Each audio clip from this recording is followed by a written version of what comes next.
Selengkapnya bersama Puspa bersama Yan Berlian.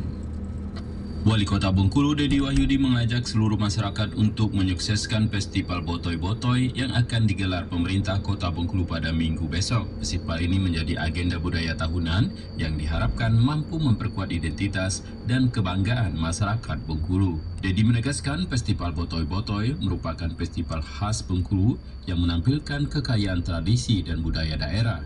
Beragam agenda dan pertunjukan telah disiapkan untuk menunjukkan keberagaman budaya yang dimiliki Kota Bengkulu. Festival Botoy-Botoy akan diisi dengan berbagai kegiatan menarik, diantaranya nari buke dan tari kolosal yang melibatkan banyak peserta. Selain itu, pemerintah kota juga menggelar lomba memasak ikan dan lomba menghias perahu yang melibatkan masyarakat setempat. Tidak hanya itu, terdapat pula lomba mewarnai untuk anak TK, serta bazar UMKM yang menghadirkan berbagai produk unggulan lokal. Mari kita datangi ramai-ramai, ada kegiatan budaya, Yo Botoy-Botoy. Ini asli khas Bengkulu. Maka kepada masyarakat semua, mari kita ramaikan.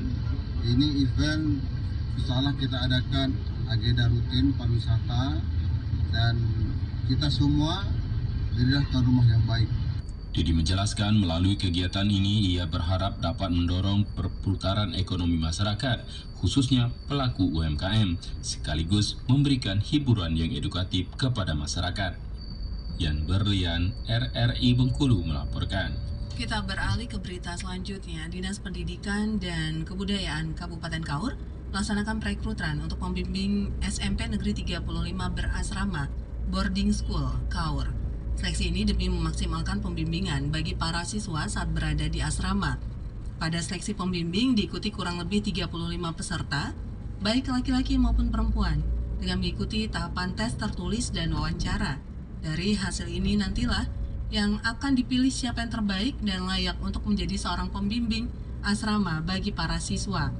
Kepala Sekolah SMP Negeri 35 berasrama Kaur, Melian Firdaus menyampaikan, tahapan seleksi pembimbing ini sepenuhnya dilakukan pihak Dinas Pendidikan. Mereka hanya menerima siapa saja yang menjadi pilihan terbaik hasil seleksi tersebut.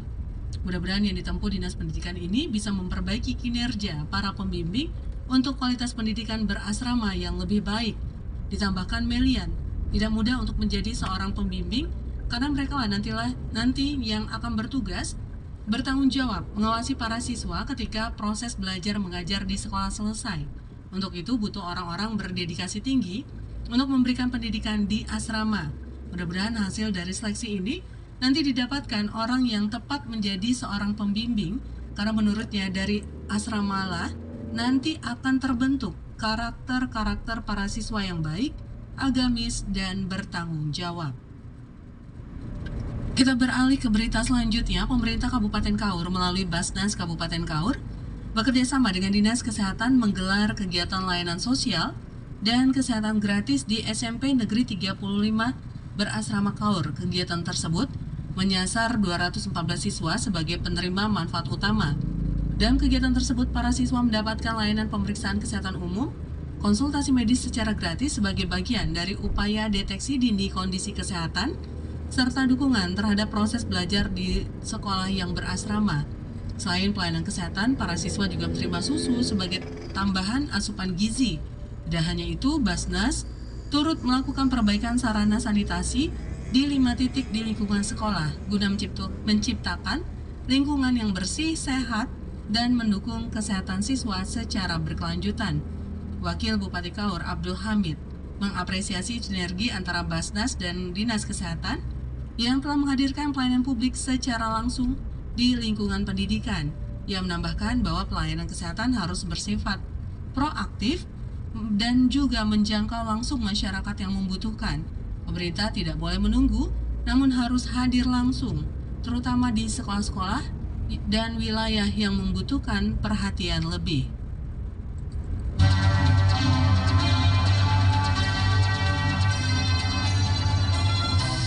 Warta berita daerah siang ini disiarkan Radio Republik Indonesia Bengkulu dan RRI SP Bintuhan. Kita beralih ke berita selanjutnya. Harga ayam potong dalam waktu sepekan ini naik, sementara cabai merah masih tetap stabil. Berikut laporan selengkapnya bersama Elni Purniati. Kenaikan harga kebutuhan pokok terjadi di Pasar Panorama Kota Bengkulu, khususnya pada komoditas daging ayam potong. Dalam sepekan terakhir, harga ayam mengalami kenaikan dan berdampak langsung bagi pedagang maupun pembeli di pasar tersebut. Salah satu pedagang ayam potong di Pasar Panorama, Hartati, menyampaikan bahwa harga ayam naik sebesar 5.000 per kilogram. Harga yang sebelumnya 35.000 per kilogram kini menjadi 40.000 per kilogram. Ia menambahkan kenaikan harga dipengaruhi oleh meningkatnya permintaan. Salah satu berasal dari pelaksanaan program makan bergizi gratis dalam beberapa waktu terakhir. Dalam 1 hari naik ini ada pengaruh dari MBG, jadi ayammu tidak terlalu besar, jadi kecil terus. Ada itu MBG. Harga sekarang sudah bersisa ini 40. Ya tadi lah sempat turun 35, 36. Kalau 40 sekilo tuh tidak terbeli. Keberatan. Cuman kalau gimana pedagang nak jualan lagi masih dia warung sate. Memang dia nak jualan pencarian dia.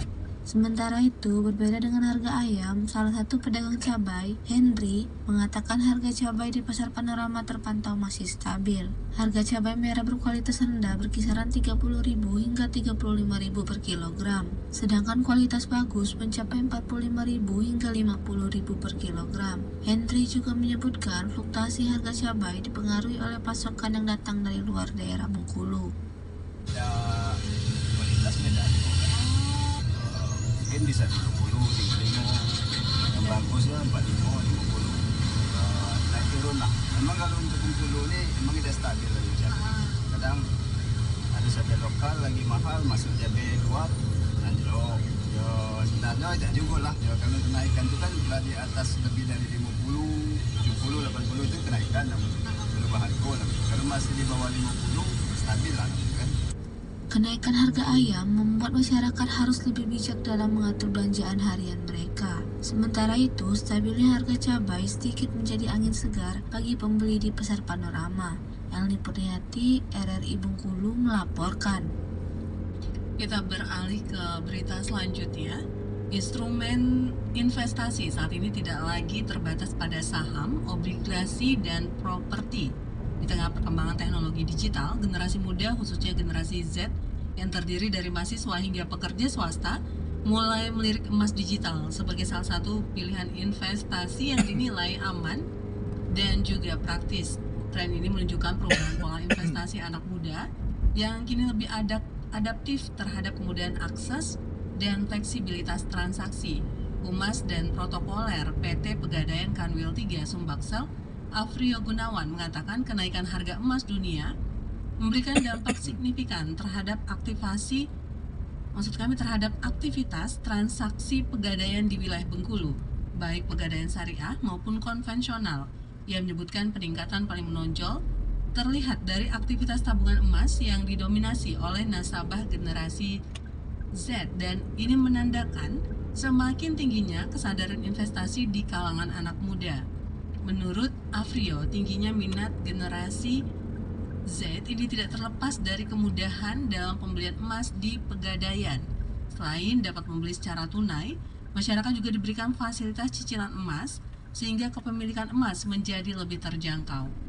Skema ini memungkinkan investasi emas diakses melalui berbagai kalangan, tidak hanya ibu rumah tangga, tapi juga mahasiswa yang memiliki keterbatasan dana. Afrio menegaskan jumlah investor emas dari kalangan milenial ini terus mengalami peningkatan. Ini didukung oleh kemudahan pembayaran yang tidak lagi harus dilakukan secara langsung di outlet pegadaian, melainkan melalui aplikasi digital pegadaian. Proses yang mudah, cepat, serta dapat diakses dari mana saja menjadi alasan utama generasi muda untuk memilih menabung emas secara digital sebagai instrumen investasi masa depan.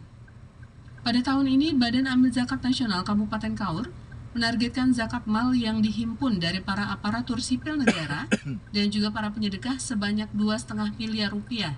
Agar target tersebut bisa dicapai, tim akan gencar melakukan pendekatan langsung ke perusahaan-perusahaan yang ada di Kabupaten Kaur. Selain itu juga akan berkolaborasi dengan pemerintah Kabupaten Kaur agar seluruh ASN yang berpenghasilan 4,2 juta rupiah ke atas sesuai dengan kebijakan yang telah ditetapkan. Ketua Basnas Kabupaten Kaur, M. Jalil mengatakan target zakat mal yang akan dihimpun oleh Basnas tahun ini memang lebih tinggi jika dibandingkan tahun lalu. Zakat mal yang terhimpun nantinya oleh pihak Basnas Kabupaten Kaur akan disalurkan melalui 3 program, yaitu sosial, pendidikan, dan kesehatan. Kepala Kejaksaan Negeri Kajari Kaur, Dr. Jainah, resmi melantik 4 pejabat kepala seksi Kasih baru di lingkungan Kejari Kaur. Rotasi ini mencakup jabatan Kasih Tindak Pidana Umum, Kasih Perdata dan Tata Usaha Negara, Kasih Tindak Pidana Khusus, serta Kasih Pemulihan Aset dan Barang Bukti. Perubahan formasi ini diharapkan mampu memperkuat performa institusi dan penegakan hukum di wilayah tersebut. Dalam arahannya, Kajari menekankan pentingnya profesionalisme dan kerjasama tim bagi para pejabat yang baru dilantik. Pejabat baru diinstruksikan untuk segera melakukan adaptasi lingkungan kerja guna memastikan kesinambungan tugas-tugas yang sedang berjalan. Selain itu, aspek integritas menjadi poin krusial yang digarisbawahi.